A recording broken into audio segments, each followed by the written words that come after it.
So for It Ends With Us, I really like the way my husband dresses, and I also really love the way Gigi Hadid dresses, which is, an odd mashup, I'm sure. I think that the wardrobe was a really critical part of that storytelling. Really, really proud of it. But I'm wearing like a ton of like Bodhi and vintage. It's some of my favorite wardrobe I've ever worn. It's just like so expressive and eclectic and really gives you such a sense of the character.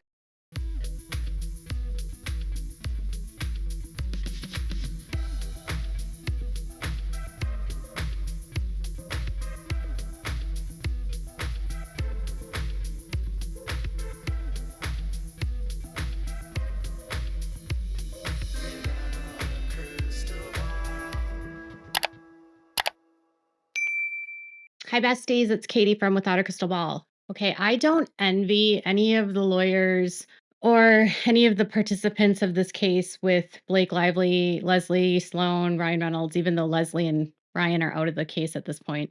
But I don't envy anyone that's on the receiving end of all of their demands and their stonewalling and all of the games that they're playing and the threats that are being made and the intimidation that's happening.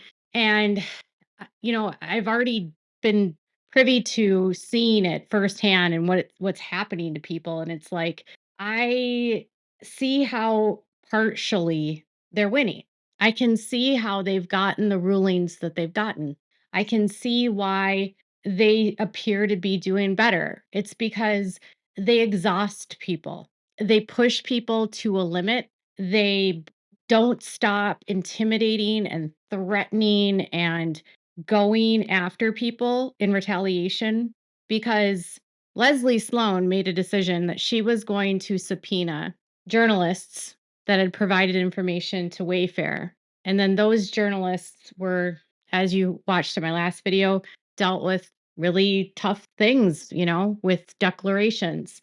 And whether their declarations get withdrawn and whether or not it can help the case, I don't know. We'll have to see how it all plays out. I know that people behind the scenes are feeling very exhausted. But I will also say that when they do find evidence of something, the retaliation that happens to other people in the case creates like this tidal effect, right? And so right now, the case against Blake that Baldoni filed and his group has been dismissed, but yet they still have this case that's against Stephanie Jones related to the disclosure of information to Blake. And it appears that this is where Jen Abel really wants to focus her energy because this is where the injustice really did happen to her. But she's having a hard time getting information in order to prove her case. And, I said yesterday or a couple days ago that you need to have evidence before you go to court.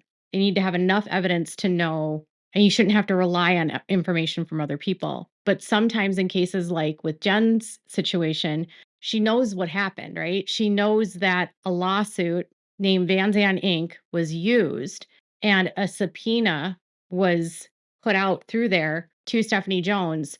And she knows that her private data was laundered through that subpoena to create a veil of legitimacy. But she is still waiting for that. And apparently, Van Zandt Inc., the company that Blake Lively used, is not cooperating. And so they're seeking a motion to compel now. So this is what Ellen Garofalo sent to the court related to the Stephanie Jones and Jones Works case. It was a motion to compel Van Zandt Inc. So Van Zandt has been subpoenaed.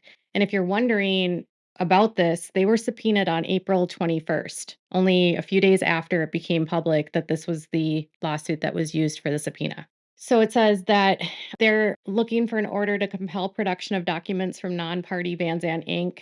for an order compelling the production of documents in response to a subpoena that was served by Jennifer Abel on April 21st, 2025. So Abel's claims against Jones Works and its principal, Stephanie Jones, center on the allegation that in August 2024, just prior to Abel's scheduled departure from Jones' employment, Jones seized Abel's cell phone and accessed and downloaded the contents. In anticipation of litigation against Abel and other Wayfarer parties, Jones collaborated with Blake Lively to contrive a mechanism for Lively to obtain the data that Jones had pirated from Abel's phone and cloud accounts, including confidential and privileged text messages, which are the centerpiece of this dispute. This was accomplished through a subpoena issued in a sham action, captioned Van Zandt versus Doe's 1 through 10, filed in the New York Supreme Court on September 27th, 2024. And then she attached the action along with the summons and goes on to explain what it said. So it says the facts speak for themselves. The Van Zandt complaint asserted only a bare bones breach of contract claim bereft of factual allegations against 10 Doe defendants who, although parties to an alleged breached contract with Van Zandt, were never named or served. There is no conceivable link between Abel and Van Zandt or the unspecified contract that the Doe defendants allegedly breached. In other words, Van Zandt had no discernible need for the information Jones obtained from Abel's cell phone. After Van Zandt's subpoena's return date, the Van Zandt action was dismissed without any other proceedings and without ever having requested the assignment of a judge. The Van Zandt subpoena opened the door for Lively to obtain documents Jones extracted from Abel's phone without notice to Abel or the Wayfarer parties against whom Lively intended to use the information. Lively produced at least some of the information during discovery, confirming that the sham Van Zandt action was successful in facilitating the transfer of Abel's data to Lively prior to filing the Lively's claims against Abel and the Wayfarer parties. Lively's lawyers have publicly acknowledged and defended the sham Van Zandt action and subpoena, declaring that there is nothing untoward here, just conscientious and thorough investigation, and characterizing the Zandt action and subpoena as common tools that are entirely useful and appropriate for pursuing claims and uncovering the identity of unknown perpetrators of unlawful activities. I'm really, really, really glad that they're bringing up the fact that, one, Blake has admitted in discovery that Van Zandt is how she obtained the contents of Jen Abel's phone. And I would love to know what their argument is in regards to what Van Zandt Inc. had to do with Jennifer Abel. She had no contract with Jennifer Abel, right? She didn't work with Jennifer. Jen's not her publicist.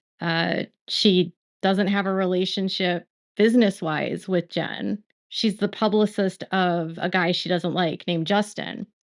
And the Van Zandt action, if you look at it, it's supposedly with people that Blake Van Zandt, had a contract with, and that they had breached their contract, but she had no contract with Blake. So really, it doesn't make sense. And then the fact that they are bringing to the court, listen, they've said in the public that this is how they got this information. Because previously, when they brought this up, the judge was like, well, we don't even know if this information came from there. And that's how they were able to say that you didn't prove anything with the Edgeworth subpoena. She goes on to say, arguing that the ends should justify the means, Lively's lawyers admitted the Van Zandt action and subpoena enabled them to access Abel's text messages. Such tactics are hardly common or appropriate, whereas here, the lawsuit is a sham, and the subpoena is intended to obtain information irrelevant to the proceeding in which it was issued. And most egregiously, the purpose of the subpoena was either to obtain privileged and confidential information without notice to Abel or to cover up Jones' prior disclosure of Abel's confidential and privileged information to Lively before the subpoena was even served. Abel remains in the dark as to whether Jones actually produced documents in response to the Van Zandt subpoena or whether the Van Zandt subpoena was merely a smokescreen to conceal Jones' prior disclosure of Abel's information, the conduct that's at the core of her claims. So if you're Jen Abel and you had a phone and it was your personal iCloud and your employer took it after they had promised you that, they would transfer the phone number, I think it would feel really terrifying to know that Blake Lively and Ryan Reynolds have like the contents of your phone. I mean, think of how much personal information she has at her fingertips that she could use at any moment to like destroy Jen's life as though she hasn't already destroyed Jen's life to begin with. I guess the biggest thing I would tell people is that disconnect your cloud and your Apple account from the phone before you ever turn it over. And never have a work phone be your personal phone.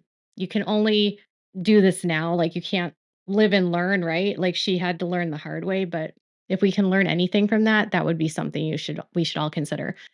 Abel has now subpoenaed Van Zandt for documents relating to the subpoena and release of Abel's stolen information to Lively. Abel's original subpoena included 11 categories, and they narrowed it all down. And what she's looking for is a copy of the subpoena, which was served on Jones and the sham Van Zandt action, the documents that she produced in response to that subpoena, the communications between Van Zandt and Jones and or their respective counsel about the Van Zandt action, and a subset and documents sufficient to show Van Zandt's organizational structure. Request 1, 5 documents sufficiently to identify shareholders. They should be able to get that from the state of New York, I think, but maybe they're going directly to Van Zandt. Then they argue that it's okay, to go to non-parties to get non-privileged information, and it's not a burden to go to a third party. And, if she's going to fight against this after she was able to, convince a judge that even though Wayfarer might turn over documents related to two of Tag's employees or one former employee and employee, even though they've requested the same information from Tag, they're going to have a hard time arguing now to the judge that that Abel doesn't have that same right. It's the same judge. They're gonna say, "Well, you can just get that from Stephanie." They'll be able to use the same arguments that Blake's team used and be like, "Well, no, it's not duplicative and it's not burdensome." So it says that Rule 26 provides parties may obtain discovery regarding any non-privileged matters, blah, blah, blah. The 5 requests at issue, as modified, are narrowly crafted to reach the documents relevant to Abel's claims that Jones misappropriated confidential and privileged information from Abel's confiscated phone and accessed her cloud account to monitor Abel's activities after Abel departed from Jones in violation of the federal wiretapping statutes. She did hand over some of the stuff that she got from the Van Zandt subpoena, but she hasn't given over everything. And it looks like they want all of the documents that Jones gave her. So she must not have given them everything. Because Wayfair did admit they got some stuff from the Van Zandt, but they still haven't gotten a subpoena. It's truly breathtaking when you think about the fact that Blake has been accusing them of withholding documents and information, but when they wanted her medical records to prove emotional distress, she said she was going to drop the claims, and she told the court very early on that she would produce the subpoena, a copy of it, and yet she still hasn't. And she said that she would have to as a part of discovery. It's like she's been holding out as long as possible and doing everything she can to stonewall so they can't have access to show what she did, which is partially why parts of this case are getting decimated and partly why they were unable to amend with claims about the abusive process, and they still can't without a copy of that subpoena. They cannot change or add claims until they have all of the evidence. And she's withholding that almost intentionally, I think, to prevent them from being able to move forward. And it's either really good lawyering or it's delay tactics to delay the inevitable or to tire them out to the point that once they do get it, they'll be done. So the 5 requests at issue, as modified, are narrowly crafted to reach documents relevant to her claims that she misappropriated confidential information from her confiscated phone and accessed her cloud accounts to monitor her activities after she departed from Jones in violation of the federal wiretapping statute. The requests are also relevant to Abel's allegations that Jones relayed the data she obtained from Abel's phone to Lively prior to service of the subpoena, and that the sham action and subpoena was devised to allow Jones to hide behind an allegedly lawful subpoena. Van Zandt's organizational documents and documents identifying its owners are relevant to show whether, as Abel alleges, Lively and her proxies own or control Van Zandt and were participants in a scheme for Jones to transfer the information through a sham complaint, which without notice to Abel or her opportunity to object. So they allege that Van Zandt is a shell company for Blake Lively and Ryan Reynolds. And, they should be able to see on the Secretary of State forms in the state of California that Van Zandt Inc. her name is on the organizational documents. I think they want to see the New York documents, which is what she hasn't provided. They then say that she meets the low threshold necessary to establish the relevance. She said that Van Zandt is refusing based upon undue burden and that the documents can be obtained from Stephanie Jones. And it says first, Van Zandt cannot establish the factual basis for its alleged undue burden with competent evidence. And apparently, Stephanie Jones hasn't handed over anything. So they've tried to get the same information from Jones, but Jones won't get it. They also claim that they objected under attorney-client privilege, work product, and confidentiality grounds. The narrowing of their request eliminates the application of those objections. To the extent confidentiality concerns remain, the documents can be marked pursuant to a protective order. Business records, like saying who's on a board, is not necessarily confidential. And it's ironic that they would say that the contents of Jen's phone is work product and attorney-client privilege and confidential. Do you see the irony there? Like, literally, they stole her data, and they're claiming they won't hand it over because it's confidential. And the subpoenas aren't confidential, and she said that she would hand over the subpoena. The second objection fails because there's no rule that party sources must be exhausted before calling upon third parties to produce relevant discovery. And then they go into why. And this is true because the judge literally just ruled that she could compel the two employees of TAG for the same argument.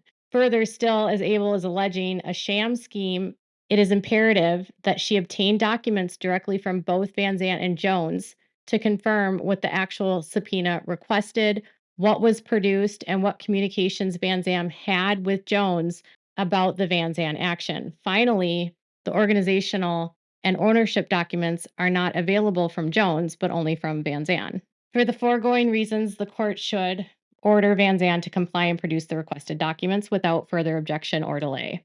So even though, again, Blake has publicly acknowledged she would, and they told Deadline, by the way, that she would provide a copy of the subpoena, and she knew she would have to when she started this litigation. And now when she's being asked to produce it, she's saying, well, no, you can't have it. The games narcissists play. She then signed a declaration.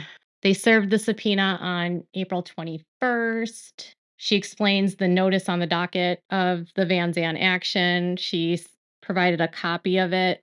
And then she provided a copy of the Deadline article, which has the counsel from Manat, Phelps, and Phillips and Wilkie, Farr, and Gallagher acknowledge and defend the Van Zandt action and subpoena. And apparently they have a different set of attorneys for Van Zandt. Zuckerman Spader LLP. That's interesting. So it's funny because Manat actually is the one that did the subpoena, right? They're not now representing Van Zandt. So they were representing Van Zandt before. That's interesting. Wow. These people are so shady. It's to the management company. So quest number 1 is documents sufficient to show your organizational structure, but not limited to organizational charts, the identities of all current and former officers, directors, and management personnel, and the identities of any subsidiaries and parent corporations and affiliates, as well as their relationship to you. I'm pretty sure she's listed as the CEO in California. Number 4 is documents concerning shareholders and how they refer to you, corporate resolutions, all documents and communications concerning the lawsuit, including but not limited to communications exchanged between you and Stephanie Jones, Jones Works LLC, or anyone acting or purporting to act on their behalf, a copy of all subpoenas served by you in the lawsuit, and all documents produced in the lawsuit by third parties. Fair, right? I mean, this is what I hate about narcissists. They, on the one hand, say that they'll cooperate, and then when push comes to shove, they won't. And I feel like the longer she delays this, she hopes that the judge will dismiss this case against Jen Abel. And they'll say, oh, there's no grounds. Stephanie did nothing wrong. I believe Stephanie because I'm Judge Lyman, and my brother's best friends with Salma Hayek's husband. I don't, whatever. But he's wrapped by Salma Hayek's brother, and he's getting movie deals now, and he's, his best friend is Blake Lively. They're not best friends, but you know what I mean? Like, I don't trust the judge these days. I don't. Not after all that motion to compel stuff. Because if he grants yesterday's motion to compel and he doesn't grant this, I will be like side eyeing him. And if he withdraws and dismisses Jen Abel's case against Stephanie Jones, I will have no faith in the New York Southern District's justice system at all. All it will tell me is that bullies with money and power can do whatever they want, and they can intimidate people, and they can file sham actions and use it to launder evidence. I feel so bad for Jen. All of her information is just literally being used like a weapon against her to paint her like she's some sort of devil. And it's interesting because they include this article from Deadline. And it says the lawsuit unearthed the Wayfair party's documented plan in their own words and their own text messages to destroy Blake Lively, a plan which they executed without transparency, disclosure, or notice to Miss Lively or to the public, instead acting in a way they thought would be untraceable. So almost like saying, well, they untraceably destroyed her, so she's going to untraceably destroy them. Oh my God. We have absolutely nothing to hide. And Miss Lively voluntarily disclosed the subpoena in her first filing, knowing that it would ultimately be produced to the Wayfair parties in discovery. And that is precisely what will happen as Miss Lively's claims move forward in the proper litigation process. So here it says the subpoena will be disclosed, and they're fighting disclosing it. Oh, I'm so glad that she attached this so that the judge can see what their statements are. And it says that it is coming from Ezra Hudson and Michael Gottlieb. Watch those guys somehow say, well, those are out of court statements and they don't count. I'm glad they're finally compelling them and asking a judge to step in and hand it over. I'm There's days I feel like no hope for the parties involved in this case because of how awful Blake Lively is and how awful her husband is. And I just want to remind people that even if everyone loses, like even if Justin loses and he doesn't appeal and he doesn't add new claims, or even if Jen's case is dismissed, nothing will change my mind about how vindictive and evil and psychopathic Blake Lively and her husband are, and all of their web of enablers and yes people that just get pleasure out of abusing and harming people that are less powerful than them for the sake of their own reputations, because they think if they can prove this somehow, what? It's not going to change how I feel about them. That judge better make Van Zandt hand over everything. We'll see what Van Zandt's response is in a couple days. So, what are your thoughts? Are you glad to hear about this? Are you not glad? Tell me in the comments below. Make sure to give this video a thumbs up. Make sure to subscribe to my channel if you haven't subscribed, and click the bell so you never miss a video. Thank you so much for watching. Bye, besties.